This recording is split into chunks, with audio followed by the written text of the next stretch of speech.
Assalamualaikum warahmatullahi wabarakatuh. Pada kali ini, kita akan belajar tentang penentuan struktur senyawa organik melalui spektroskopi inframerah.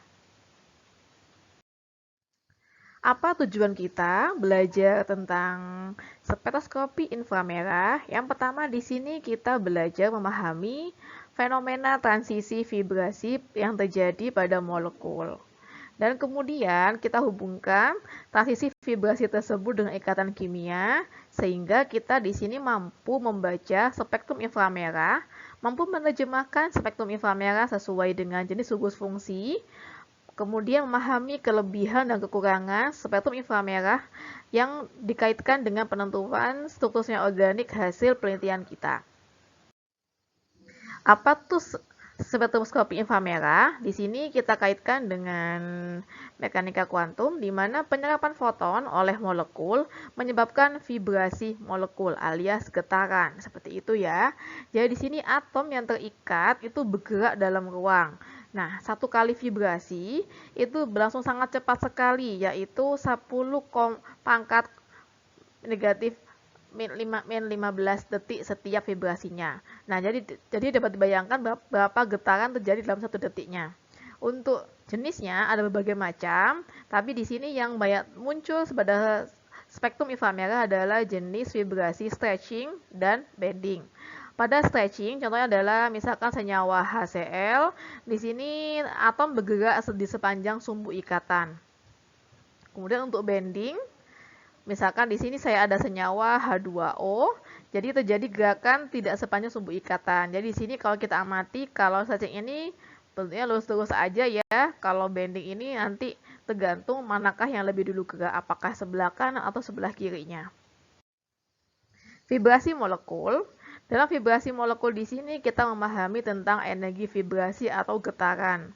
Jadi semakin tinggi energi vibrasinya, maka semakin besar rata-rata panjang ikatan tersebut. Misal di sini saya ada molekul H2O yang dia dapat bergerak secara bending atau saking menekuk seperti itu ya.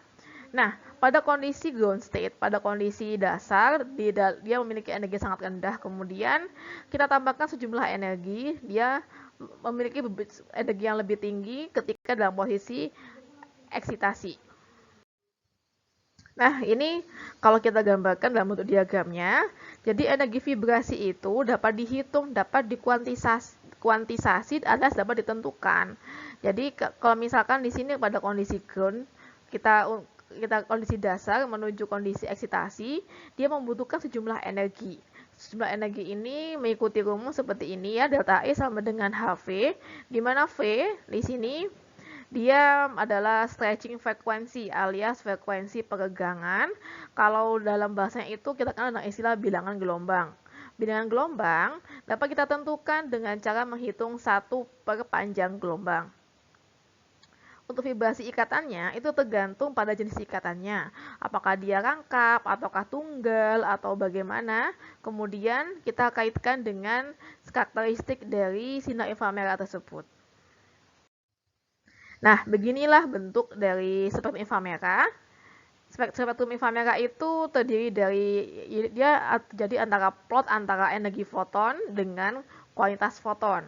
Energi foton di sini jadi jumlah foton diserap, kemudian bagian sumbu X-nya adalah bilangan gelombang atau dengan istilah stretching frekuensi ya. Yang sumbu Y ini adalah persentasmitan. Lantas, bagaimanakah cara penentuan struktur senyawa organik menggunakan spektrum inframerah? Jadi di sini kita harus memahami dulu karakteristik dari setiap struktur. Struktur setiap senyawa itu mampu mengontrol jumlah foton yang diserap dan frekuensi peregangan. Hal ini karena apa? Karena ada karakteristik masing-masing gugus fungsi yang terikat pada struktur senyawa tersebut. Berikut ini jika kita penjelasannya. Jadi di sini kita mempelajari tentang intensitas absorpsi. Kita kaitkan dengan ikatan dipol yang terjadi pada struktur tersebut. Jadi peluang penyerapan foton atau energi dikendalikan oleh perubahan momen dipol.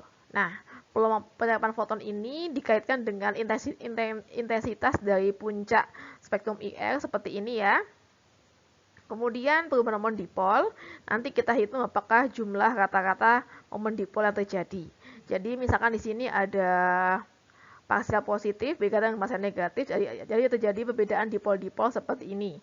Jadi dipol ikatan atau besarnya perbedaan elektronegativitas ikatan antar unsur tersebut itu dia memiliki hubungan dengan panjang ikatan. Jadi semakin panjang ikatan dari suatu senyawa meningkatkan ikatan dipolnya. Nah, nanti dari ikatan dipol yang semakin tinggi ini dia meningkatkan absorpsi tersebut. Nah, ini kalau kita temui dalam spektrum, ini secara praktisnya kalau di kangkum, jadi ikatan yang memiliki senyawa yang sangat polar, jadi ikatan sangat polar, memiliki beda elektronegatifnya sangat tinggi, memiliki puncak yang kuat.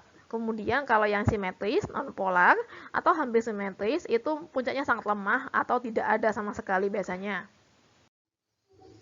Contoh di sini, saya memiliki berbagai jenis ikatan pada setiap senyawa di sini ya. Senyawa pertama di sini dia merupakan golongan keton, adanya gugus karbonil di sini. Nah, ini kalau kita identifikasi menggunakan spektrum inframerah, dia menunjukkan puncak yang kuat dari karbonil CO dengan O ini. Kemudian di sini ada alkena ya. Alkena tapi dia di sini mengikat sebagai alkil. Dia di sini puncak antara karbon ini itu tidak ada. Jadi hampir lemah di sini. Kemudian bagaimanakah dengan alkena? Di sini ada hidrogen. Ini puncak antara C dengan C yang alkena ini dia ada tapi sangat lemah sekali. Jadi di sini sebagai catatan, puncak yang lemah tidak selalu nampak. Nah, di sini kita harus hati-hati menentukan ikatannya dan hati-hati menentukan tidak adanya puncak tersebut apakah ada gugus atau tidak. Kemudian, dalam belajar tentang spektrum inframerah, kita harus memahami konsep dari hukum Hooke yang menyatakan bahwa frekuensi peregangan, jadi kan ini kita bayangkan kita memiliki dua benda, dia yang terhubung dengan pegas, kemudian saling berikatan ya, kemudian dia mengalami stretching, dia meregang satu sama lain. Jadi di sini prinsipnya itu sama kalau kita bicara tentang pegas. Jadi dua benda ini diistilahkan sebagai atomnya, pegasnya diistilahkan sebagai ikatan terjadi dalam senyawa tersebut. Nah, di sini nanti kita kaitkan dengan masing-masing ikatan. Jadi di sini misalkan ada ikatan tunggal, rangkap, kemudian rangkap 3. Jadi semakin ke bawah, semakin banyak ikatannya seperti ini, dia semakin meningkatkan frekuensi peregangan atau meningkatkan nilai bilangan gelombang. Nah, dari atom massa ini, dari hubungan ini, dari rumus yang ada di sini, nanti dapat kita tentukan gugus fungsinya. Jadi gugus fungsi pada suatu senyawa organik menentukan frekuensi peregangan. Ya. Nah, berikut ini adalah karakteristik dari frekuensi peregangan pada spektrum inframerah. Jika diamati dari spektrum inframerah ini adalah nilai itu ya, nilai bilangan gelombang. Spektrum inframerah itu terbagi menjadi 5 zona, ya. Pertama adalah zona 1. Zona 1 itu ada pada bilangan gelombang 3700 hingga 3200 ya. Kemudian zona kedua itu ada pada panjang gelombang 3200 sampai 2700. Zona ketiga ada pada panjang gelombang 2300 hingga 2000. Kemudian zona keempat pada panjang gelombang 1850 hingga 1650. Zona 5. Nah, zona 5 ini pada panjang gelombang 1680 hingga 1450. Nah, untuk daerah sebelah sini dikenal dengan istilah fingerprint. Istilah daerah fingerprint ini biasanya untuk sebagai konfirmasi senyawa yang ada pada golongan zona 1 dengan zona 5. Misal di sini saya punya senyawa alkohol, dia ada serapannya pada zona 1. Nanti di fingerprint dia memiliki puncak serapan yang khas dari alkohol tersebut. Nanti kita bahas pada masing-masing gugus fungsi ya.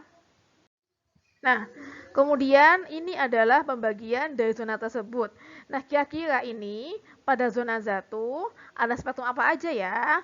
Yang pertama, zona 1 itu spektrum yang khas nampak adalah serapan alias ada stretching dari ikatan O dengan H. OH dari alkohol ini sangat kuat sekali dan sangat tajam. Terjadi pada panjang gelombang sekian. Kemudian ada serapan dari alkuna ya, alkuna, kemudian serapan dari amida atau amina. Jadi ikatan antara N dengan H. Oke, di sini. Kemudian zona kedua ada golongan aril atau vinil. Pokoknya untuk ikatan CH dengan H yang mengalami ikatan sp2. Kemudian ada alkil sp3, golongan aldehid. Bagaimana bentuknya di sini aldehid? Biasanya aldehid ini nampak seperti dua puncak ya. Kemudian ada asam karboksilat. Ini sangat tajam sekali pada daerah zona 2. Zona 3 di sini kita melihat pada serapan antara ikatan antara C dengan C pada posisi kata angka 3 alkuna, kemudian dengan nitril. Kemudian zona 4 ini benar-benar untuk mengkonfirmasi dia itu masuk golongan gugus karbonil yang mana? Apakah dia keton, ester, aldehid, karboksilat maupun amida. Pokoknya yang golongan zona 4 ini itu serapan khas dari gugus karbonil, tetapi kita harus menentukan dia jenisnya apa dulu ya. Sama-sama kuat di sininya. Jadi nanti ketika ada senyawa golongan karbonil, kita harus benar-benar melihat dia ada pada bilangan gelombang yang mana. Pada zona 5 itu alkena dan benzena. Nah, ini kalau dirangkum seperti ini. Jadi yang zona 1 ini ada NH, OH, CH ya. Untuk zona seperti ini dia ikatan antara alkuna dengan nitril. Kemudian di sini ada golongan alkena, karbonil. Kemudian di sini antara nitril juga ya. Dan ini adalah golongan fingerprintnya di sini. Oke. Baik, pertama kita bahas mengenai alkuna. Alkuna ikatan angka 3 ya. Itu sudah kalian pelajari di kimia organik 1. Nah, alkuna di sini pertama serapan C dengan H yang dia terikat secara rangkap 3 dengan C ini, yang CH sini itu nampak pada golongan 1. Ya, di sini golongan 1-nya. Kemudian serapan alkilnya, golongan ini sp3, yang ini sp2 ya. Maaf, ini yang sp, ini yang sp3. sp3 ada pada zona 2. Nah, untuk yang dari sininya, yang C dengan C ini, itu ada pada golongan 3. Nah, kemudian C dengan C-nya ini kita konfirmasi di zona sini. Kemudian golongan alkena. Alkena untuknya kita konfirmasi di golongan 1 yang antara CH ini kita konfirmasi di golongan 1. Kemudian untuk yang daerah sini ya, kita lihat di mana sama, kita tetap melihatnya ininya yang golongan sp3 di sini di golongan 2 ya. Yang untuk C dengan C ini di golongan 4. Alkohol ini sangat mudah sekali kita identifikasi. Alkohol OH-nya itu ada pada zona 1. Jadi bentuknya sangat tajam sekali, dia seperti palung gitu ya, tajam gitu. Kemudian di sini yang alkilnya, yang golongan alkil atau rantai hidrokarbonnya, karena dia mengalami ikatan sp3, dia juga dapat diidentifikasi pada zona 2. Nah, kalau untuk melihat CO-nya di sini. Kemudian keton dia golongan karbonil. Ciri khas dari golongan karbonil ini nampak serapan yang tajam pada golongan zona 4. Oke. Jadi yang itu karbonnya bisa kita amati di sini ya, bisa kita amati yang di sininya. Kemudian yang CO karbonil ini ada pada golongan 4 sini. Jadi keton gampang dipahami ya. Nah, jadi very strong sekali ya untuk keton ini. Nah, sekitar 1719. Ada keton lagi di sini. Ini. Nah, di sini. Strong lagi. Aldehid bagaimana? Jika aldehid itu dia, nah, untuk sp3-nya yang hidrokarbonnya nampak di sini.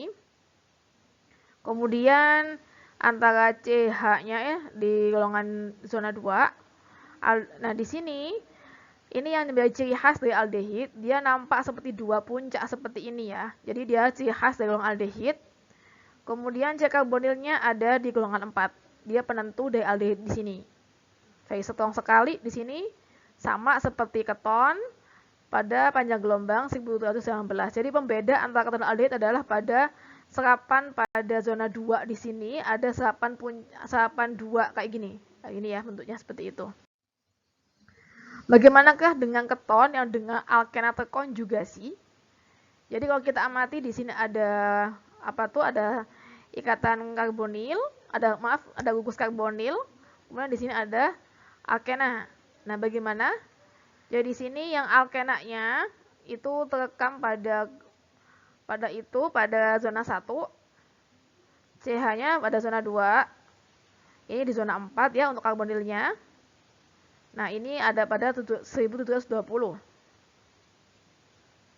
Nah, konjugasi dengan ikatan pi menyebabkan penurunan stretching pada C karbonil menjadi 20 sama 40. Jadi kalau ada alkenanya, dia menurunkan dari serapan bilangan gelombangnya itu sendiri.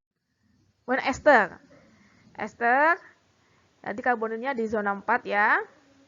Ini 1743. Asam karboksilat. Nah, ini berbedanya. Kalau tadi kan ada OH dari alkohol. Kalau ini OH dari asam karboksilat. Dan ini dia lebih variable, lebih luas dibandingkan yang alkohol tadi. Kemudian karbonilnya dari zona 4. Di sini 1111. Kemudian senyawa turunan benzen. Benzena teridentifikasi di bagian mana? Dia teridentifikasi yang pertama CH-nya itu yang sp pada rentang panjang pada zona 2. Kemudian zona ininya. Nah, untuk yang ini, untuk yang bagian ikatan pi-nya atau benzenanya itu pada zona 4. Nah, jadi bisa ada 2 puncak di sini yang menandakan dia adalah benzena. Apa kelebihan dan kekurangan dari spektrum IR? Spektrum IR sendiri tidak dapat menentukan struktur senyawa organik ya. Jadi dia tidak bisa secara independen menentukan di sini ada senyawa apa gitu, nggak bisa. Jadi IR itu hanya untuk menentukan gugus fungsi yang terdapat pada senyawa. Kemudian beberapa sinyal dapat seperti ambigu. Apalagi misalnya kita di sini mengidentifikasi suatu campuran senyawa itu tidak bisa karena diusahakan ketika kita menginterpretasi spektrum IR diusahakan senyawa tunggal. Kemudian gugus fungsi dari senyawa biasanya diindikasikan. Jadi kita hanya sebagai perkiraan gitu. Tidak adanya sinyal menunjukkan bahwa tidak ada gugus fungsi. Nah, untuk mengkonfirmasi apakah betul senyawa itu sudah sesuai dengan standar kita perlu mengkonfirmasi dengan spektrum senyawa standar kita ya. Jadi, ada senyawa sampel kita coba dibandingkan dengan spektrum IR dari standar. Oke, sekian penjelasan tentang teori dasar spektroskopi inframerah untuk penentuan senyawa organik. Pada materi selanjutnya saya bahas mengenai bagaimanakah cara kita untuk menginterpretasi spektrum inframerah hasil penelitian. Sekian dari saya. Assalamualaikum warahmatullahi wabarakatuh.